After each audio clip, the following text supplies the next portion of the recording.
Hello, my name is Roy and I'm here to present our paper, Efficient MDP Analysis for Selfish Mining in Blockchains. Let's take a deeper look at the title and talk about each part separately.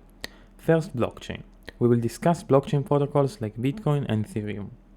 Next, selfish mining. This is an unwanted behavior which can occur in blockchain protocols. Our goal is to analyze this behavior and see when it is possible. We will expand on blockchain and selfish mining afterwards. Back to the title, MDP analysis. Our main contribution is a novel technique to solve a specialized Markov decision process. In a nutshell, MDPs are a model for stochastic sequential decision-making processes. We will also expand about this later. We call our method probabilistic termination optimization, or PTO for short. And the last part is efficient. Our method is more than 10 times faster than state-of-the-art. Blockchain still has a lot of room for improvement and many open questions. Its potential also attracts a lot of money. Blockchain-based cryptocurrencies are worth in total over $270 billion. Bitcoin is the first of these cryptocurrencies and is worth about $170 billion. This motivates our research, which involves analyzing the incentives of participants in a complex and sensitive system. Selfish mining causes an unfair distribution of rewards, where participants can take rewards from others. With so much money on the line, even fractions of percentages are important. In addition, selfish mining opens the door for vulnerabilities in the protocol, as participants might not act as intended. Last, selfish mining is indeed possible. A previous work by Eyal and Sirer demonstrates this. The broad goal of our research is to answer the question: when is selfish mining possible? Let's review previous works. Eyal and Sirer show a specific strategy which a participant can follow to gain more. This proves selfish mining is possible, as was mentioned earlier. For a given case, if we know the best strategy, we can see whether it is selfish. To find the best strategy, we can model the protocol as an MDP and try to solve it using existing MDP solvers. However, such models yield a non-linear utility function, and this is incompatible with existing techniques. To overcome this, Sapirstein et al. Devise an iterative method to solve such an MDP. This allows them to find the optimal strategy for Bitcoin with arbitrary precision. Later, Squirrel utilized this method along with deep reinforcement learning to analyze more protocols. Deep reinforcement learning allows them to approximately solve very complex MDPs. Our goal is to overcome the nonlinear utility function in a more general and efficient method. This method can be used instead of Sapirstein's method. In this video, we will talk about blockchain in general and focus on Bitcoin. Then, we will discuss selfish mining, introduce MDPs, and explain how to model blockchains as an MDP. Finally, we will describe our new method. Let's talk about blockchain now. A blockchain is a decentralized protocol which strives to achieve a consensus between its participants. It works in a peer-to-peer manner. Usually, anyone can join the network. Because it is decentralized, it does not assume trust between the participants and instead relies on cryptography and incentives to motivate participants to act as desired. Let's describe the basics of Bitcoin, which many other blockchain protocols are based on. Bitcoin's blockchain is essentially a ledger. It keeps track of all the transactions which took place since Bitcoin was created. A transaction is a signed statement that user A transfers X Bitcoin to user B. To maintain a timeline of the ledger, multiple transactions are grouped together in blocks. Each block also refers to a previous block. This creates a chain of blocks, which is hopefully immutable to prevent exploits. In general, the blocks can contain more elaborate data than just transactions, and many other cryptocurrencies employ this idea. But let's focus on a more fundamental question. Bitcoin is decentralized, so who creates these blocks? Well, most blockchain protocols rely on participants to create blocks. These users are called miners. A miner gathers pending transactions from the network and compiles these into a new block. Then, to finalize the block, the miner solves a hard cryptographic puzzle related to the block. This puzzle is called the proof of work, since by solving it, the miner proves she performed some work. When the miner finds the solution, she can broadcast the block and receive a reward. This scheme is called proof of work. It is based on the cryptographic puzzle, which is hard to solve but easy to verify. In addition, to achieve consensus, all participants must follow the longest chain, and in case of a tie, follow the first one seen. This rule is invoked when there are two blocks which point to the same block. This is called a fork. Proof of work complicates rewriting history, since creating alternative blocks is hard. It also helps achieve consensus more easily, since a block has a chance to propagate through the network before another one is created. In order to solve the cryptographic puzzle, miners need computational power. Mining power constantly becomes cheaper and increases, and this leads to faster block creation, and less time for each block to propagate. This makes the protocol less secure and more forks occur. In order to solve this, Bitcoin defines a difficulty adjustment scheme. The more blocks created per unit of time, the harder the puzzle becomes. This aims to stabilize the average time between blocks regardless of how much computational power is invested in the network.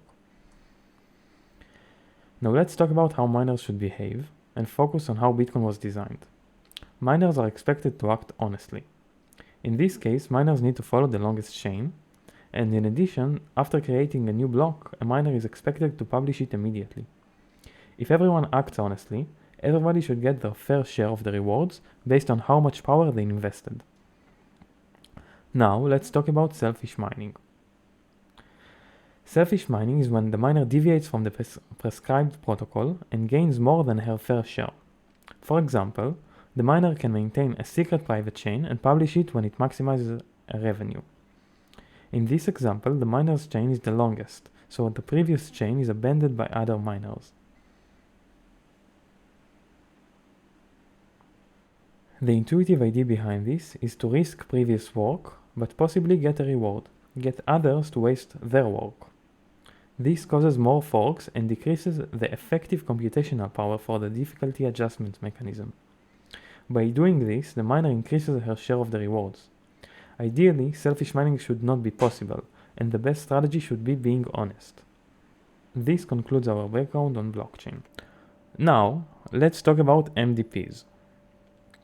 An MDP is comprised of an agent and an environment. It is a process that operates in stages.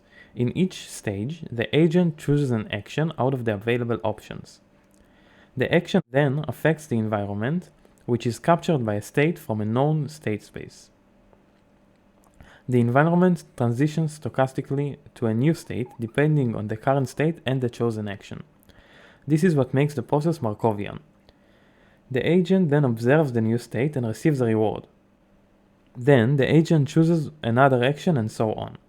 Overall, the agent wants to maximize our objective function by choosing an optimal policy.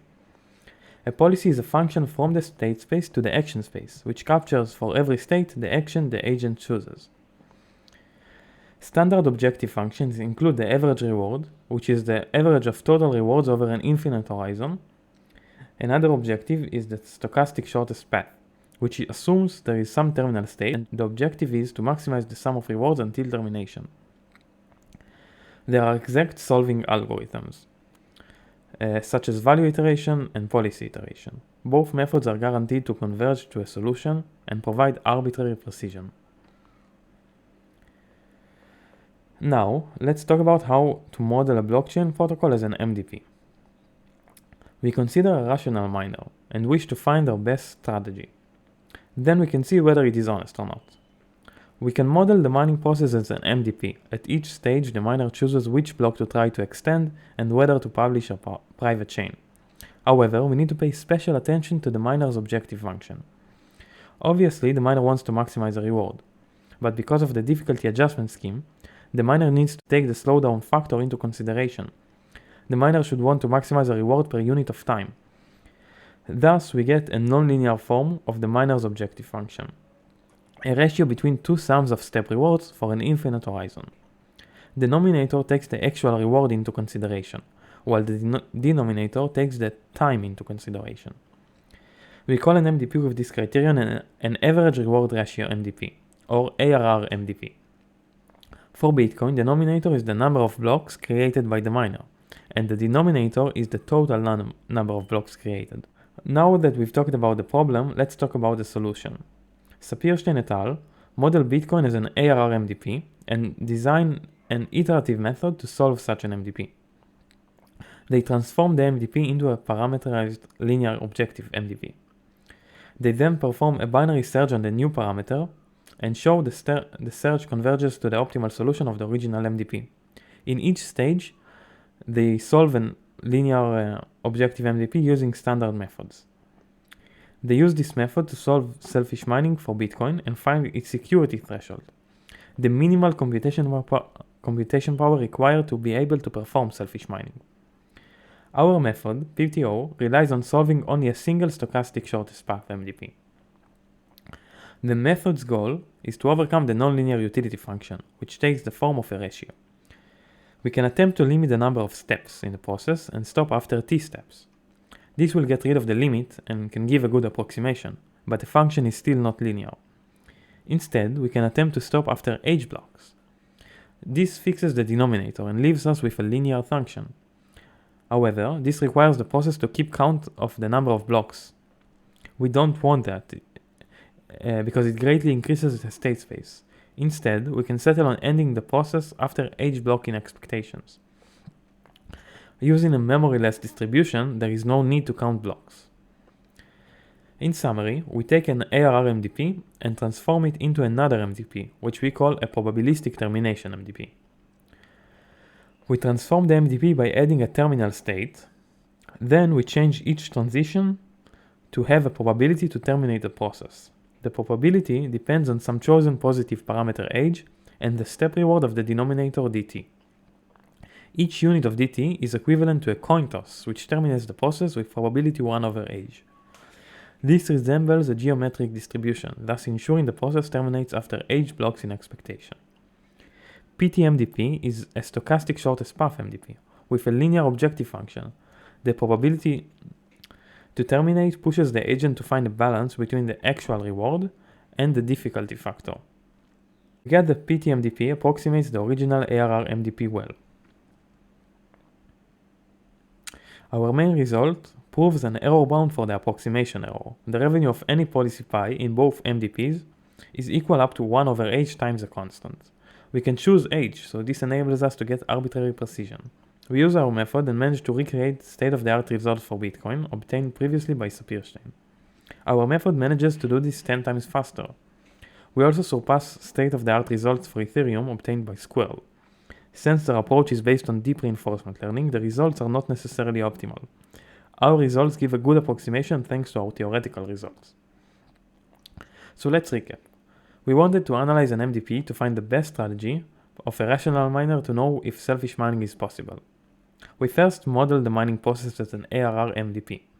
Then we transform it to a PTMDP, solve PTMDP as a stochastic shortest path with standard methods, and then get a good approximation. We can also use this method for different parameters in order to find the security threshold of a protocol. In general, we show a novel efficient technique to solve an average reward ratio MDP. This is a new criterion which we see as a generalization to the average reward criterion and may also be relevant in other fields. Within the blockchain domain, further research to analyze new cryptocurrencies or models can be interesting and may lead to protocols less vulnerable to selfish mining. In addition, further research to utilize PTO with deep reinforcement learning can greatly improve the method's capability to generalize to more complex protocols. We began to explore the last idea, and by using the method with deep reinforcement learning and some variance reduction tricks, we managed to almost recreate the optimal results. This gives a much better approximation than the previous deep RL-based state-of-the-art. As you can see, the top two lines are barely separable. Thank you for listening and have a great day.